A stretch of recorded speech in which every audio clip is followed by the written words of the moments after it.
And I just wanted to have a fucking rant about how shit our fucking services are. They're actually so shit. It's unbelievable. I think I said in another video that I've been doing SCM, structural clinical management, I think is what it is. And I've been doing SCM under treatment for personality disorder.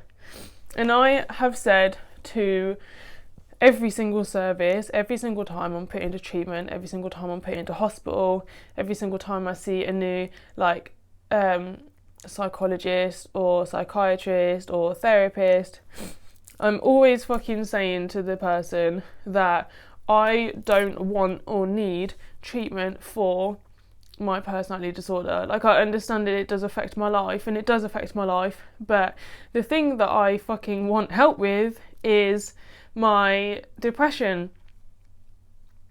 For me, my depression is what completely incapacitates me when I'm in an episode. And even when I'm not in an episode, most of the time I am still not 100% okay. I will always I'll just get a tissue. There's no tissue. I thought there was one on there. I will always usually still be thinking about how I don't enjoy life and how, I quite look forward to clocking out. And I spoke to my old therapist, right?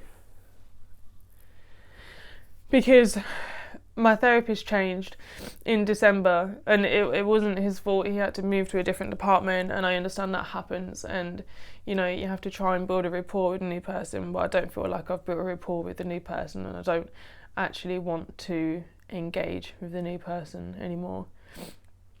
I just feel like everything is a letdown. I feel like everybody lets you down. I had a bit, as you can tell, I'm in an episode at the minute. I had an incident a couple of weeks ago, almost a couple of weeks ago, like a week and a half. And in that incident, I was engaging in problematic activities, unhealthy activities. And for anybody that's kind of been in that situation, you know what it's like when you escalate and when you peak. And your head is just all over. You're panicking about everything that you're feeling, like about how much everything's hurting.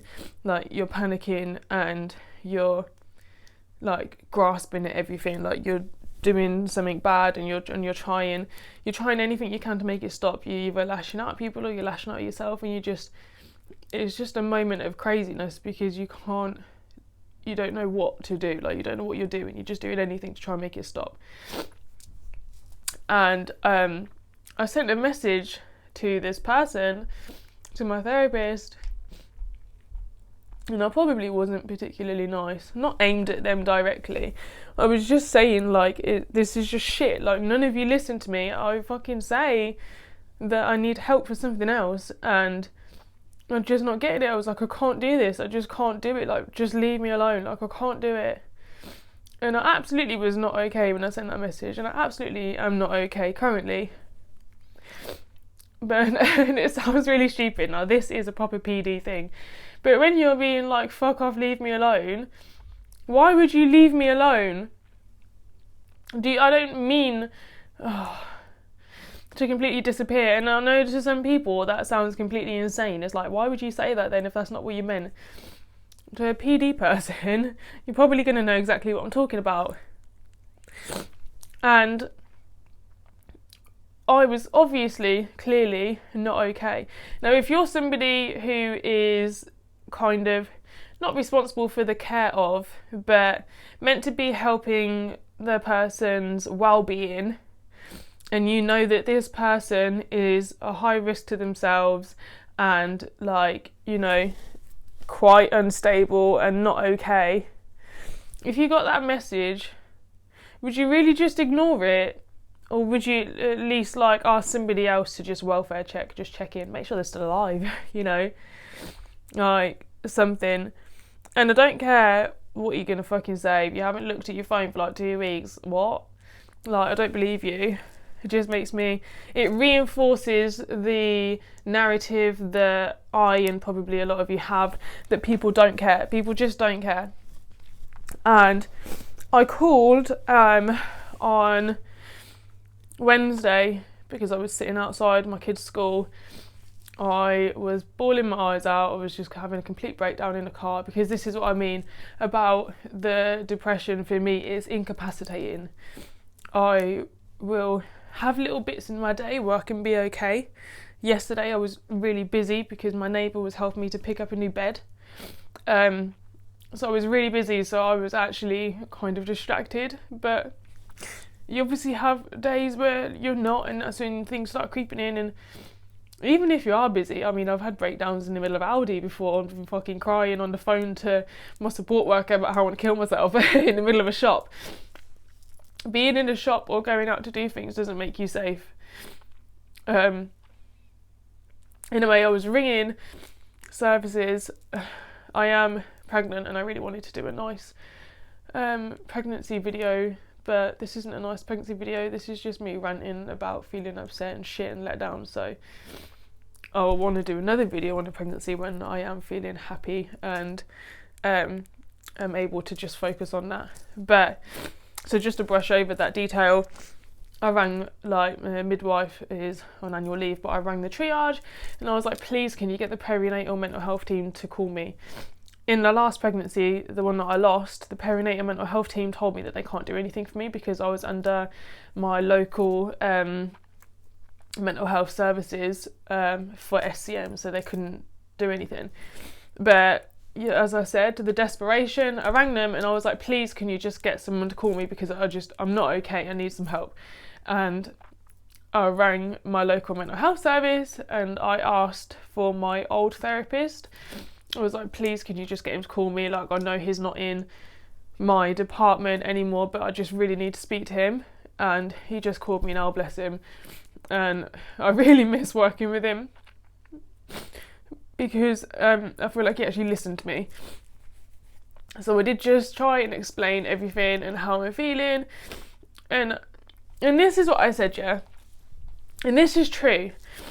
I said, if you can't help me, can you just tell me? Because I've been in services for so long, in and out, and it's so annoying repeating the process because they'll discharge you. Like, I've been in before, they'll say, oh, it's an example of something that I went through. We'll give you 6 sessions of psychology. I'd been asking for years for somebody higher than a counsellor. No disrespect to counsellors, I'm not going to lie, I don't like counsellors, but no disrespect to your job or what you're doing, I just don't like them because of bad experiences myself. I'm not saying every counsellor is bad, I'm just saying I don't personally like, I don't want to. I feel that my needs are too severe for a counsellor and that I've always needed kind of a higher level of treatment. And I asked for years and years and years, and eventually, after my first hospital admission and my first overdose, they decided to give me some psychology, and they was like 6 sessions. We're gonna give you 6 sessions. I don't know how the fuck I'm supposed to kind of like tackle anything in 6 sessions. But I had my 6 sessions. We focused on like one small area of my problems, and then I got discharged. So then I have another breakdown, and I have to get re-referred by the doctors. I have to see the primary care liaison for assessment again, and then they decide, and it's just this long process of, okay, we're going to maybe put you here, we're going to maybe put you there. I once got told to, when I had eventually see a psychiatrist for a second time, I saw a psychiatrist. I remember being in the room and I said to her, like, how can you help me? What can you do? Tell me how you can help me, because like I'm feeling this, I'm doing this, I'm not okay, like I'm really poorly. What can you do to help? And she literally told me that there was nothing. She told me the only thing that she could suggest was to contact a service called IAPT. I don't know exactly what that stands for, as I've never actually been to it. You can go to IAPT, but you can't go to IAPT because you're too severe. So what you need to do is stop self-harming for, I said 6 months on the phone to my therapist, but I think it was 3 months. have 3 months self-harm free, and then you can refer yourself. So I can't do anything right now. You just wait till you stop self-harming and then go. I have never been 3 months self-harm free. And what? How can it be a service that you're too severe for? And if you're too severe for it, why is there not one above that for people who are more severe? And that was it. And I literally said to her, like, do you just, like, I'm just going to kill myself. One day that's what's going to happen. Like, what am I supposed to do? There's just nothing. And literally, this is what I just said to my therapist just now. I was like, if you can't help me, please just tell me, because there's this whole thing of, if you're not okay, speak out, get support, there is help. There's not help. There might be help for some people, but I think that there's a handful of people that there is absolutely no help for, because I have been through everything. The only thing I haven't had is something, I don't know, like DBT, but even that is not for depression, it's for personality disorder. And I was like, I would rather you just told me, because by saying, like, we'll try this, we'll try that, we'll do this, we'll do that, it just leaves you clinging on, and then you just feel more hopeless and let down every single time something happens and you don't, like, get a result, or you just get passed from pillar to post and nobody knows what to do with you. Oh, oops, battery's low. Yeah, literally, like, no one knows what to do with you, and you don't know what to do with yourself. But you're getting told that we're going to try and help you. And I just don't think that that's ever going to happen.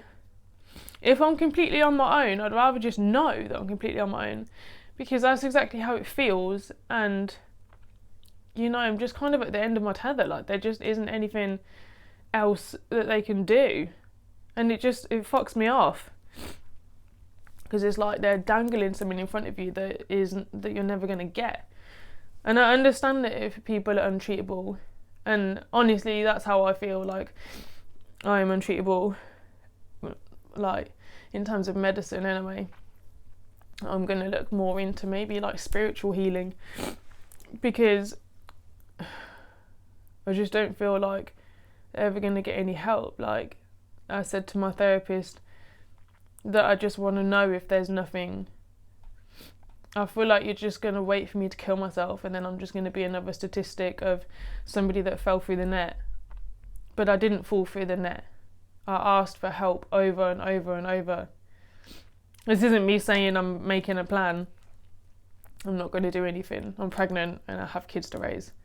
But I 100% have always planned for that to be my way out when I feel like it's okay to do so. And at that point, I'm absolutely just going to be another number on a piece of paper of, oh, somebody we tried to help and got let down.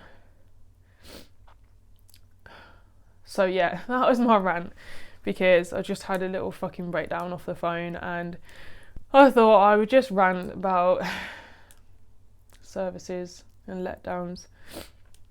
There's many more letdowns that I've been through that I haven't even gone into.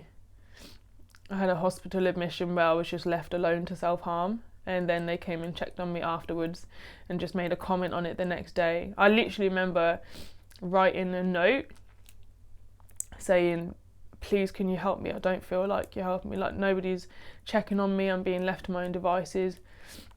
I was left rocking in a corridor. The person came to get me for meds, and I said no, because I was in the middle of self-harming, and then they came back after. And then the next day it was like, oh, you've got a black eye. Yeah, thank you. And nothing. And I remember writing a note to the nurses saying, can you please do something? All they did was take the note. No one said anything to me. No one did anything to me. No one tried to help me. Luckily, my second admission was better because I was on a different ward, and I did get help that time. But there's just so many examples of just being completely fucked over and let down. I could go into so many different cases where that's happened to me, and has probably happened to everybody, because everybody that I speak to has similar stories of how they've been let down. It's just shit. And I know it's not the fault of every worker. I have to say I've come across a lot of workers that are shit. mental health workers, whatever that may be. I've come across a lot that are terrible and just shouldn't be in the job. But it's not all of their fault. I know there's not like funding and things, but I don't know. I don't even know what to suggest, like what I would suggest for myself. I don't know what you can do. I don't think there's anything. I do think I'm beyond help. But if that's the case, I just need to be told that. So at least I can be aware and deal with it and stop asking and getting let down. So yeah, shit times. Anyway, happy Mental Health Day.